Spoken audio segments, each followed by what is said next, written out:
تاریخ میں کچھ قومیں ایسی گزری ہیں جن کا نام آج صرف ایک وارننگ بن چکا ہے۔ یہ کہانی طاقت، خوشحالی اور پھر مکمل تباہی کی ہے۔ یہ کہانی ہے حضرت لوط علیہ السلام کی قوم کی، ایک ایسی قوم جس نے فطرت کے خلاف بغاوت کی۔ حضرت لوط علیہ السلام اللہ کے نبی تھے۔ اللہ نے انہیں ایک خاص مقصد کے لیے بھیجا۔ ان کا مقصد اصلاح تھا، ان کا مقصد ہدایت تھا۔ وہ چاہتے تھے کہ قوم سیدھے راستے پر آ جائے۔ وہ چاہتے تھے کہ لوگ برائی چھوڑ دیں۔ وہ چاہتے تھے کہ لوگ اللہ کی طرف رجوع کریں۔ قوم لوط کا سب سے بڑا مسئلہ اخلاقی انحراف تھا۔ یہ انحراف کھلے عام تھا، یہ انحراف اجتماعی تھا۔ لوگ برائی پر فخر کرتے تھے، وہ اسے گناہ نہیں سمجھتے تھے، وہ اسے اپنی پہچان مانتے تھے۔ یہ سوچ خطرناک تھی، یہ سوچ اصلاح کی راہ میں رکاوٹ تھی۔ حضرت لوط علیہ السلام نے قوم کو سمجھایا۔ انہوں نے نرمی سے بات کی، انہوں نے حکمت سے بات کی، انہوں نے دلیل دی، انہوں نے اللہ کا پیغام سنایا، انہوں نے عذاب سے خبردار کیا، انہوں نے توبہ کی دعوت دی، انہوں نے پاکیزگی کا راستہ دکھایا، لیکن قوم نے انکار کر دیا۔ قوم کے سردار ضدی تھے، وہ طاقت کے نشے میں تھے، وہ نصیحت سننا نہیں چاہتے تھے، وہ حضرت لوط کا مذاق اڑاتے تھے، وہ انہیں کمزور سمجھتے تھے، وہ انہیں شہر سے نکالنے کی بات کرتے تھے۔ یہ رویہ ہلاکت کی نشانی تھا۔ حضرت لوط علیہ السلام صبر کرتے رہے، انہوں نے امید نہیں چھوڑی، انہوں نے حق کہنا نہیں چھوڑا۔ وہ دن رات قوم کے لیے فکر مند رہے، لیکن قوم کا دل سخت ہو چکا تھا، ان پر نصیحت اثر نہیں کرتی تھی۔ پھر اللہ کا فیصلہ آیا۔ یہ فیصلہ اچانک نہیں تھا، اس سے پہلے مہلت دی گئی تھی، اس سے پہلے وارننگ دی گئی تھی۔ یہ اللہ کی سنت ہے۔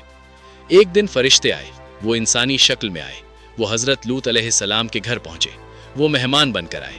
حضرت لوط انہیں پہچان نہ سکے، وہ ان کی حفاظت کے لیے فکر مند تھے۔ قوم کو خبر ہو گئی، لوگ جمع ہونے لگے، ان کے ارادے برے تھے، وہ گھر کے دروازے پر پہنچ گئے۔ حضرت لوط پریشان ہو گئے، انہوں نے قوم کو روکا، انہوں نے اللہ سے ڈرنے کو کہا، لیکن قوم باز نہ آئی۔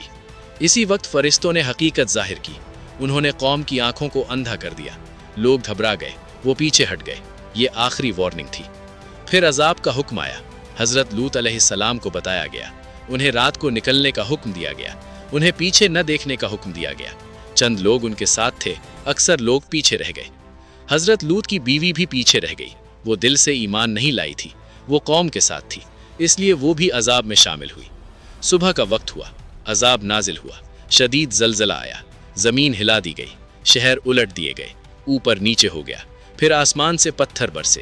یہ پتھر نشان زدہ تھے، ہر پتھر اپنے ہدف پر لگا، کوئی مجرم نہ بچ سکا۔ شہر تباہ ہو گئے، عمارتیں ملبہ بن گئی، زندگی کا نام و نشان نہ رہا۔ یہ علاقہ ویران ہو گیا، یہ جگہ عبرت بن گئی۔ یہ واقعہ قرآن میں بیان ہوا ہے، یہ واقعہ بار بار بیان ہوا ہے۔ اس کا مقصد نصیحت ہے، اس کا مقصد سبق ہے۔ یہ واقعہ بتاتا ہے کہ اخلاقی زوال خطرناک ہوتا ہے۔ یہ واقعہ بتاتا ہے کہ اجتماعی گناہ تباہی لاتا ہے۔ یہ واقعہ بتاتا ہے کہ نبی کی نافرمانی کا انجام برا ہوتا ہے۔ حضرت لوط علیہ السلام کی زندگی مثال ہے، وہ حق پر قائم رہے، وہ اکیلے نہیں ڈرے، انہوں نے سچ کہا، اللہ نے ان کی مدد کی۔ یہ مضمون محض تاریخ نہیں، یہ آج کے لیے پیغام ہے، یہ ہر دور کے لیے وارننگ ہے۔ یہ انسان کو سوچنے پر مجبور کرتا ہے، یہ انسان کو خود احتسابی کی دعوت دیتا ہے۔ یہ کہانی ماضی کی نہیں، یہ ایک آئینہ ہے۔ قوم لوط علیہ السلام کا انجام ہمیں یہ بتاتا ہے کہ جب معاشرے برائی کو معمول بنا لے اور نصیحت کو مذاق سمجھے تو تباہی صرف تاریخ کا حصہ نہیں رہتی، وہ حال کا دروازہ کٹکھٹاتی ہے۔ اللہ کی مہلت ہمیشہ رہتی ہے، مگر وہ مہلت ہمیشہ کے لیے نہیں ہوتی۔ یہ واقعہ ہمیں دعوت دیتا ہے سوچنے کی، پلٹنے کی اور خود کو درست کرنے کی، کیونکہ اصل سوال یہ نہیں کہ قوم لوط علیہ السلام کے ساتھ کیا ہوا، اصل سوال یہ ہے کہ ہم کہاں کھڑے ہیں۔ اگر آپ کو اس طرح سچی اور تاریخی معلومات دیکھنا چاہتے ہیں تو ویڈیو کو لائک اور پاک ریسرچ چینل کو سبسکرائب کریں۔ شکریہ۔